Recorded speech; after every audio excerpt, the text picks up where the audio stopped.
क्या हार में क्या जीत में किंचित नहीं भयभीत में, क्या हार में क्या जीत में किंचित नहीं भयभीत में, कर्तव्य पथ पर जो भी मिले यह भी सही वह भी सही, वरदान मांगूंगा नहीं, वरदान मांगूंगा नहीं। हेलो फ्रेंड्स, मेरा नाम प्रदीप सिंह है। मेरी यूपीएससी सिविल सर्विसेज एग्जामिनेशन 2018 में 93rd रैंक आई है और इस वीडियो में मैं आपको बताऊंगा कि आप आईएएस की परीक्षा को कैसे हरा सकते हैं। और मैं इसमें आपके साथ कुछ गोल्डन रूल्स शेयर करूंगा जिसको फॉलो करने के बाद, जिसको रिलीजियसली फॉलो करने के बाद कोई भी व्यक्ति आईएएस की परीक्षा आसानी से क्लियर कर सकता है। बुक लिस्ट सभी बताते हैं कि कौन सी बुक्स फॉलो करने चाहिए, क्या प्रॉपर स्ट्रेटेजी होनी चाहिए। तो मैं आज वो नहीं बताऊंगा, मैं आपको केवल ये बताऊंगा कि कौन से ऐसे कुछ सूत्र हैं जो आपको फॉलो करने चाहिए आपकी यूपीएससी की परीक्षा को क्लियर करने के लिए या फिर किसी भी एग्ज़ाम को क्लियर करने के लिए। जो बेसिक कुछ फंडास होते हैं वो मैं आपको बताऊँगा। तो सबसे पहला मेरा फंडा ये है कि जो भी डिस्ट्रैक्शन हो, जो भी ऐसी चीज़ हो जो आपके लक्ष्य से आपको दूर ले जाती हो, उन सारे डिस्ट्रैक्शंस को दूर करें। जैसे कुछ लोग सोशल मीडिया पर काफ़ी एक्टिव होते हैं, व्हाट्सएप, इंस्टाग्राम, फेसबुक दिन भर चलाते हैं, मोबाइल पर दिन भर लगे रहते हैं, यूट्यूब दिन भर चलाते हैं, या फिर कुछ लोगों को घूमने का बहुत शौक़ होता है, कुछ लोगों को बाहर की चीज़ें खाने का बहुत शौक़ होता है, या फिर घर जाने का शौक़ होता है, किसी से बात करने का शौक़ होता है। तो ऐसी कोई सी भी चीज़ जो आपको अपने लक्ष्य से दूर करती हो, इन चीज़ों को जब आप यूपीएससी की प्रिपरेशन कर रहे हो तो अपने पास ना आने दें। क्योंकि जब आप अपने डिस्ट्रैक्शंस को दूर करेंगे, जितना आप अपने डिस्ट्रैक्शंस को दूर करेंगे उतने ही आप अपने लक्ष्य के करीब जाएंगे। मेरा दूसरा एडवाइस ये होगा कि आप अपनी प्रिपरेशन में डिसिप्लिन लाएँ। डिसिप्लिन मतलब सेल्फ कंट्रोल। मतलब अगर आप यदि कोई गोल सेट करते हैं, अगर आप कोई टाइम टेबल बनाते हैं, अगर आप ये तय करते हैं कि आपको पॉलिटी 5 दिन में ख़त्म करनी है, तो आपका फोकस होना चाहिए कि आप पॉलिटी 5 दिन में ख़त्म करें। क्योंकि जब आप अपने गोल्स को एक्सटेंड करते हैं और जब आप 5 दिन के गोल को 7 दिन में अचीव करते हैं, तो आप अपने गोल से उतना ही दूर जाते हैं और बाकी चीज़ें करने के लिए आपके पास टाइम कम होता है। जैसे मेरा रूटीन ये था कि मैं सुबह 6 बजे उठता था, 7 बजे से मेरी पढ़ाई शुरू हो जाती थी और 7 बजे से 11 बजे तक, 11:30 बजे तक मैं पढ़ता था। 11:30 से 12 तक का ब्रेक होता था जिसमें मैं खाना खाता था। फिर 12 बजे से 5 बजे तक मैं पढ़ता था। उसमें बीच में अगर मुझे नींद आती थी तो पावर नैप लेता था या फिर कभी कभी ज़्यादा भी सोता था, लेकिन थोड़ा सा गैप होता था वो आधे या 1 घंटे का। फिर 5 बजे से मैं 9 बजे तक पढ़ता था। फिर 9 से 10 खाना खाना और थोड़ा बहुत एंटरटेनमेंट, और फिर 10 बजे से 1 बजे तक मेरी पढ़ाई होती थी। तो अगर आपने कोई रूटीन सेट किया तो उस रूटीन को रिलीजियसली फॉलो करें। और थोड़ी बहुत फ्लेक्सिबिलिटी अलाउड है, लेकिन इतनी फ्लेक्सिबिलिटी नहीं कि आप अपने गोल को ख़त्म करने के लिए 5 दिन के अलावा 10 दिन ले रहे हैं या फिर 5 दिन के काम को 15 दिन में ख़त्म कर रहे हैं। ऐसे बहुत सारे मोमेंट्स आएंगे आपके प्रिपरेशन में जब आप अपने आप को पूरा टाइम नहीं दे पाओगे, अपनी पढ़ाई को टाइम नहीं दे पाओगे। कभी लाइट चली जाएगी, कभी दोस्त घर पे आ जाएंगे, कभी घर से फ़ोन आ जाएगा, या फिर कभी बाहर घूमने जाने का मन करेगा, कभी कुछ खाने जाने का मन करेगा। तो ऐसे बहुत सारे लो मोमेंट्स भी आएंगे जब आपको लगेगा कि ये एग्ज़ाम बहुत टफ़ है, मैं इस एग्ज़ाम को क्लियर नहीं कर सकता, ये बहुत, इसमें 5 से 10 लाख लोग एस्पायर कर रहे हैं एग्ज़ाम देने के लिए, तो इस पर मेरा क्या होगा। लेकिन जब ऐसे फीलिंग आए, जब ऐसी चीज़ें आपके मन में आए, तो सबसे पहले अपने आप से क्वेश्चन करो कि मैं ये एग्ज़ाम क्यों दे रहा हूँ। मोटिवेशन कहाँ से आता है। मुझसे बहुत लोग ये पूछते हैं कि आपका मोटिवेशन कहाँ से आता है, इतना 1 साल में एग्ज़ाम कैसे क्लियर हो गई। तो मैं बोलता हूँ कि मोटिवेशन आपके अंदर से आना चाहिए, और मोटिवेशन अंदर से तब आएगा जब यूपीएससी में अपीयर होने का फ़ैसला आपका खुद का होगा। आप जब भी कोई अपनी प्रिपरेशन के दौरान ऐसा फेज़ आए और जब भी आपको लगे कि नहीं मैं नहीं कर सकता, तो अपने आप से सवाल कीजिए कि आपने ये प्रिपरेशन शुरू क्यों की है। ये फ़ैसला आपका था या आप पे थोपा गया था। और मुझे लगता है कि ज़िंदगी हर व्यक्ति को कोई एक ना एक मौका ज़रूर देती है जिसमें वो अपने आप को साबित कर सके। तो यदि ये फ़ैसला आपके ऊपर थोपा गया था, तब भी आपके पास एक मौका है जिसमें आप अपने आप को साबित कर सकते हैं और समाज के ऐसे तबके में जाकर बैठ सकते हैं जहाँ से आप पूरे समाज को सेवा कर पाएंगे और समाज में एक अलग स्थान अपना बना पाएंगे। तो ज़िंदगी ने अगर आपको ये मौका दिया है, अगर आप प्रिपरेशन करने के लिए यहाँ आए हैं दिल्ली, या फिर आप घर से प्रिपरेशन कर रहे हैं, तो आपके पास ये बहुत शानदार मौका है जिसमें आप अपनी कैपेबिलिटीज़ को और अपने पोटेंशियल को और निखार पाएंगे और इस एग्ज़ाम को क्लियर करके दुनिया को ये बता पाएंगे कि आपका एक्चुअल पोटेंशियल क्या है। दुनिया में ऐसी कोई चीज़ बनी ही नहीं जिसे हासिल नहीं किया जा सकता। एक बहुत ही प्रूवन फैक्ट है कि 21 दिन में लोग अपनी आदत बदल सकते हैं। तो अगर 21 दिन में आदत बदल सकते हैं, तो मैं मानता हूँ कि 1 साल में तकदीर अवश्य बदली जा सकती है। तो अगर आपको अपनी तकदीर बदलनी है तो कंटिन्यूअस रिगरस मेहनत करें और मेहनत का फल अवश्य मिलेगा। एक अप्रोच है तो है का मतलब ये कि अगर आपको सुबह उठना है तो उठना है, अगर आपको पढ़ना है तो पढ़ना है, अगर आपको अपनी बुक ख़त्म करनी है तो है, अगर आपको टेस्ट में अच्छे नंबर लाने हैं तो है का जो अप्रोच है कि अगर आपको करना है तो किसी भी तरह उस चीज़ को करना है।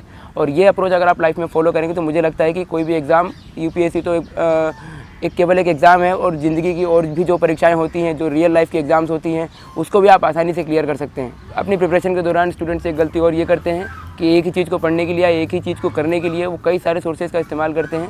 जैसे अगर पॉलिटी पढ़ना है तो वो पॉलिटी की एक बुक की जगह 3 या 4 बुक्स पढ़ेंगे। अगर इकोनॉमी पढ़नी है तो एक बुक की जगह 3 या 4 बुक्स पढ़ेंगे। अगर उनको टेस्ट सीरीज़ देना है तो एक कोचिंग की जगह 3 या 4 कोचिंग्स के टेस्ट देंगे। तो इससे मुझे लगता है कि ये अटर टाइम ऑफ वेस्ट है। तो अगर आपको अपना टाइम सेव करना है तो it's better that read 1 book multiple times rather than reading 10 books 1 time. तो इसका मतलब यही है कि अपना टाइम सेव करें और जितना एफिशिएंटली आप अपनी बुक को रिवाइज़ कर सकते हैं और जितनी कम बुक सोर्सेज के साथ, जितने कम कंटेंट के साथ आप बेटर यूटिलाइजेशन कर सकते हैं तो वो करने की कोशिश करें। अगर आप एक ही बुक से आपके अंदर ये कॉन्फिडेंस आता है कि हाँ ये टॉपिक मैंने अच्छे से कवर कर लिया है और इस टॉपिक पे मैं कुछ भी लिख सकता हूँ या इस टॉपिक का कोई भी क्वेश्चन मैं आंसर कर सकता हूँ, तो दूसरी कोई बुक पढ़ने की आवश्यकता नहीं है। और यूपीएससी की डिमांड ये नहीं है कि आप बहुत सारा आपके पास कंटेंट हो, बहुत सारा नॉलेज हो, क्योंकि वो ऑलरेडी बहुत सारे लोगों के पास है।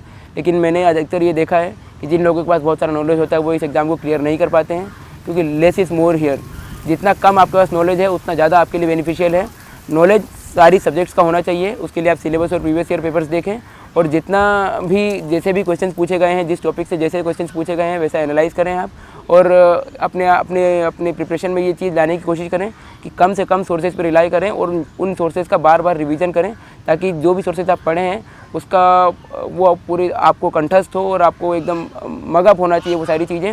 और अगर आप पेपर भी पढ़ रहे हैं तो कम से कम पेपर्स पढ़ने की कोशिश करें और ज़्यादा से ज़्यादा अपने माइंड को डेवलप करने की कोशिश करें, क्योंकि कंटेंट आपके पास जितना है उतने में ही आपको डिलीवर करना है। और जब आप एग्ज़ाम लिख रहे होंगे, प्रीलिम्स तो ऑब्जेक्टिव होता है लेकिन मेंस सब्जेक्टिव होता है, तो जब भी आप लिख रहे होंगे पेपर तो आपके पास अगर आपने बहुत सारे सोर्सेज से पढ़ाई की है तो एट दैट टाइम आपको इतनी सारे सोर्सेज से अगर पढ़ा है तो दिमाग में बहुत कम चीज़ें आती हैं और लिखने में भी बहुत सारा कन्फ्यूजन होगा।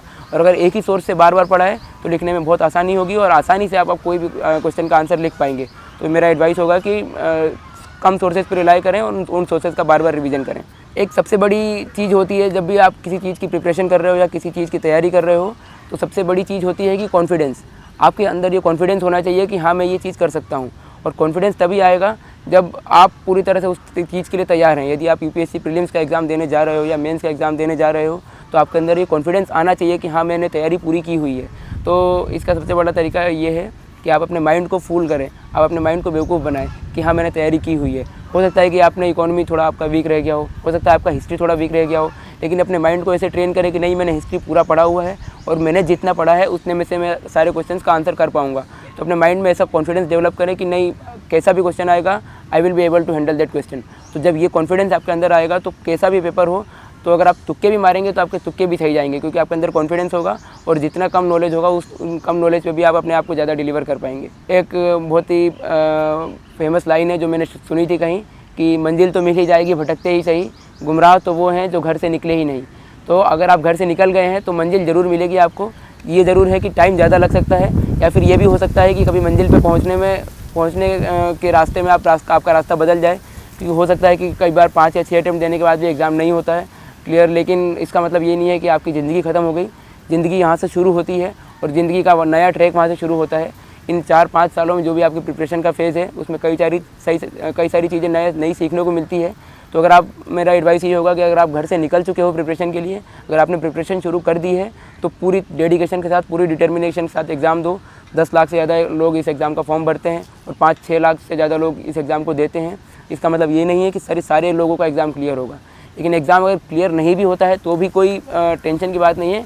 टेंशन की बात तब है जब आपने उस एग्ज़ाम के लिए पूरा हार्डवर्क नहीं दिया है। अगर आपका एग्ज़ाम क्लियर नहीं होता है और अगर आपने हार्डवर्क पूरा किया है तो आपके अंदर वो एक तरह से काफ़ी सेटिस्फेक्शन वाला भाव होगा कि नहीं मैंने प्रिपरेशन पूरी की थी। हो सकता है लक मेरे साथ ना हो सकता है कि बाकी लोगों ने ज़्यादा मुझसे मेहनत की हो इसलिए उनका सिलेक्शन हो गया है, या बाकी लोगों की किस्मत अच्छी है। लेकिन आपको एटलीस्ट अपनी लाइफ में कभी रिग्रेट नहीं होगा कि नहीं मैंने मेहनत नहीं की, या फिर मैंने अगर थोड़ा ज़्यादा टाइम दे दिया होता, थोड़ी मस्ती कम की होती तो मेरा सिलेक्शन हो जाता। तो इसलिए पूरी तरह से आप अगर प्रिपरेशन में लग रहे हैं तो पूरा हार्डवर्क कीजिए, सारे डिस्ट्रैक्शंस को अवॉइड कीजिए, सारे मिथ्स को अवॉइड कीजिए और पूरी तरह से इस प्रिपरेशन में लगिए, ताकि बाद में आपको लाइफ में कभी ये रिग्रेट ना हो कि मैं थोड़ा बहुत और हार्ड वर्क कर सकता था, मैं थोड़ा बहुत और टाइम सेव कर सकता था, मैं अगर मूवी देखने नहीं जाता, मैं अगर यूट्यूब नहीं चलाता, मैं सोशल मीडिया पे ज़्यादा एक्टिव नहीं होता और मैं दोस्तों से बातचीत अगर कम रखता अपने प्रिपरेशन के दौरान, मैं ज़्यादा अगर सोशल एनवायरनमेंट में नहीं जाता और अपने प्रिपरेशन के टाइम पे बिल्कुल लोन वोल्फ की तरह अगर प्रिपरेशन करता तो मेरा हो जाता। अगर ये भाव अगर आपके बाद में आपको आएगा तो पूरी लाइफ भर आपका रिग्रेट होगा। इसलिए भले एग्ज़ाम में सक्सीड हो या ना हो, मेहनत पूरी करो ताकि बाद में कोई रिग्रेट भी ना हो, और बाकी अगर रिग्रेट नहीं होगा तो लाइफ के दूसरे एग्ज़ाम्स में आप आराम से सक्सीड करोगे। एक और बात ये है कि इस एग्ज़ाम में काफ़ी सारे मिथ्स बने हुए हैं कि कोचिंग करना कंपलसरी है, एक अच्छे बैकग्राउंड से होना ज़रूरी है, IIT या IIM से होना ज़रूरी है और मेट्रोपॉलिटन सिटी से होना ज़रूरी है, दिल्ली में प्रिपरेशन करना ज़रूरी है और बिना कोचिंग के टेस्ट सीरीज़ के, बिना कोचिंग के गाइडेंस के हो ही नहीं सकता एग्ज़ाम। आप Tier 2 या Tier 3 सिटी से आते हैं तो आपका सिलेक्शन नहीं हो सकता। 10th-12th में अच्छे परसेंटेज होने चाहिए, ग्रेजुएशन में अच्छे परसेंटेज होने चाहिए। पर मुझे लगता है कि ये सारे मिथ इसलिए बनाए गए हैं ताकि इस एग्ज़ाम को और टफ बनाया जा सके और मार्केट में जो लोग इस एग्ज़ाम से प्रॉफिट कमा रहे हैं या इस एग्ज़ाम का फ़ायदा उठा रहे हैं उनको और प्रॉफिट हो। तो मुझे लगता है कि बिना कोचिंग के भी प्रिपरेशन हो सकती है। 10th-12th में अगर अच्छे परसेंटेज ना हो तो भी एग्ज़ाम क्लियर हो सकती है। मैं खुद इंदौर से आता हूँ, ना IIT से हूँ ना IIM से हूँ। ग्रेजुएशन मेरा BCom ऑनर्स में था। 22 की एज है, फर्स्ट अटैम्प्ट में एग्ज़ाम क्लियर हुआ है। तो कई सारे मिथ तो मैंने खुद ब्रेक किए हैं। आप जो इस बार ऑल इंडिया रैंक 3rd हैं, जुनैद अहमद, उनका एग्जाम्पल देख सकते हैं कि उनके 10th और 12th में दोनों में अराउंड 60% थे। तो 60% यानी एक एवरेज स्टूडेंट। और यदि एक एवरेज स्टूडेंट का भी एग्ज़ाम क्लियर हो रहा है तो आप उनसे प्रेरणा ले सकते हो कि आप भी इस एग्ज़ाम को आसानी से क्लियर कर सकते हो। बस डिटर्मिनेशन चाहिए। इस एग्ज़ाम में ऐसा कोई डिमांड नहीं है कि आपको बहुत स्टूडियस होना है, बहुत लेबरियस होना है या फिर आपको बहुत ज़्यादा हार्ड वर्क करना है। हार्ड वर्क करना है लेकिन एक प्रॉपर डायरेक्शन में और बिना किसी डिस्ट्रैक्शन के। और आखिरी में मैं एक बाबर का एग्जांपल दूंगा आपको कि कैसे बाबर से आप एक प्रेरणा ले सकते हैं अपने लक्ष्य को हासिल करने के लिए। बाबर जब भी किसी युद्ध में जब किसी युद्ध होने वाला रहता था बाबर का, तो बाबर युद्ध में जाने से पहले युद्ध स्थल का पूरी तरह से मुआयना करता था और देखता था कि किस युद्ध स्थल में और किस बैटल फील्ड में उसको युद्ध करना है। जैसे इब्राहिम लोदी से जब उसका युद्ध हुआ तो उसके 2 या 3 दिन पहले वो युद्ध भूमि पर गया पानीपत के बैटल फील्ड में और वहाँ जाके उसने देखा कि पानीपत की मिट्टी कैसी है, पानीपत में कहाँ वो अपने तोपों को रखेगा, उसके जो घुड़सवार हैं वो किधर से आएंगे और दुश्मन की सेना किधर से आने वाली है, वहाँ कहाँ गड्ढे खोदे जा सकते हैं, कहाँ पानी का बहाव तेज़ किया जा सकता है। तो और जब राणा संगा से भी बैटल हुआ तो राणा संगा की सेना जब 1.5 या 2 लाख की राणा संगा की सेना थी और बाबर के पास केवल 30 या 40 हज़ार सैनिक थे, लेकिन बाबर का हौसला इतना मजबूत था कि उसे पता था कि वो इस युद्ध को आराम से जीत सकता है अगर वो बैटल फील्ड में जाके देखे और अपनी बैटल फील्ड में अपनी मजबूत पोजीशन बनाए। तो वो बैटल फील्ड में गया, उसने देखा कि कहाँ से राणा संगा पर सबसे ज़्यादा आक्रामक रूप से हमला हो सकता है। तो मेरा इसका सबसे बड़ा कहने का मतलब यही है कि UPSC को एक बैटल फील्ड की तरह लें और जब भी आप UPSC की प्रिपरेशन शुरू कर रहे हैं तो उससे पहले बैटल फील्ड यानी UPSC के सिलेबस को देखें, बैटल फील्ड यानी UPSC के प्रीवियस ईयर पेपर्स को देखें और देखें कि किस युद्ध में आप उतरने जा रहे हैं, किस युद्ध का आप सामना करने जा रहे हो और इस युद्ध को जीतना है तो आपकी पोजीशन क्या होनी चाहिए। UPSC आपका दुश्मन है तो UPSC की पोजीशन कहाँ है और आपका कौन से पोजीशन से UPSC पर सबसे आक्रामक रूप से अटैक हो सकता है। और दूसरी चीज़ बाबर की एक और सीखने लायक ये है कि बाबर जब भी कोई चीज़ करने जाता था तो अपनी सारी सबसे प्रिय चीज़ों को, सबसे फेवरेट चीज़ों को छोड़ देता था। और मुग़ल सम्राट भी इन काफ़ी ऐसी चीज़ों के लिए फेमस है कि उन्हें काफ़ी चीज़ का वो लोग नशा करते थे। तो लेकिन जब बाबर का युद्ध राणा संगा से होने वाला था तो बाबर ने सारी उन चीज़ों का त्याग कर दिया जो उसे उसके लक्ष्य से दूर ले जाती हो। जैसे उसने शराब का सेवन करना बंद कर दिया, उसने मदिरा पान करना बंद कर दिया, नृत्य देखना बंद कर दिया और जितने भी अलग अलग एंटरटेनमेंट के साधन थे वो सारे उसने दूर कर लिए। और जब तक युद्ध उसने नहीं जीता तब तक इन सारी चीज़ों को हाथ तक नहीं लगाया। तो मेरा आपसे यही सबसे बड़ा एक मैसेज होगा कि जब भी आप UPSC की प्रिपरेशन शुरू करें तो अपनी उन सारी चीज़ों को दूर कर ले, उन सारे डिस्ट्रैक्शंस को दूर कर ले जो आपको अपने लक्ष्य से दूर ले जाती हैं। और लास्ट में मैं एक मैसेज देना चाहूँगा, एक कविता जो मुझे बहुत प्रेरित करती है और मुझे लगता है आपको भी प्रेरित करेगी। जब नाव जल में छोड़ दी तूफ़ान में ही मोड़ दी, जब नाव जल में छोड़ दी तूफ़ान में ही मोड़ दी, दे दी चुनौती सिंधु को फिर धार क्या मझधार क्या मृत्यु को वरदान ही मरना लिया जब ठान ही, फिर जीत क्या फिर हार क्या। छोड़ सुख की कामना आरंभ कर दी साधना, जब छोड़ सुख की कामना आरंभ कर दी साधना, संघर्ष पथ पर बढ़ चले फिर फूल क्या अंगार क्या। मैं दिल्ली नॉलेज ट्रैक को बहुत बहुत धन्यवाद देना चाहूँगा कि वो स्टूडेंट्स को मोटिवेट करने के लिए काफ़ी अच्छे अच्छे वीडियोस लेकर आ रहे हैं यूट्यूब पे। Thank you for watching this video and all the best for your future aspirations.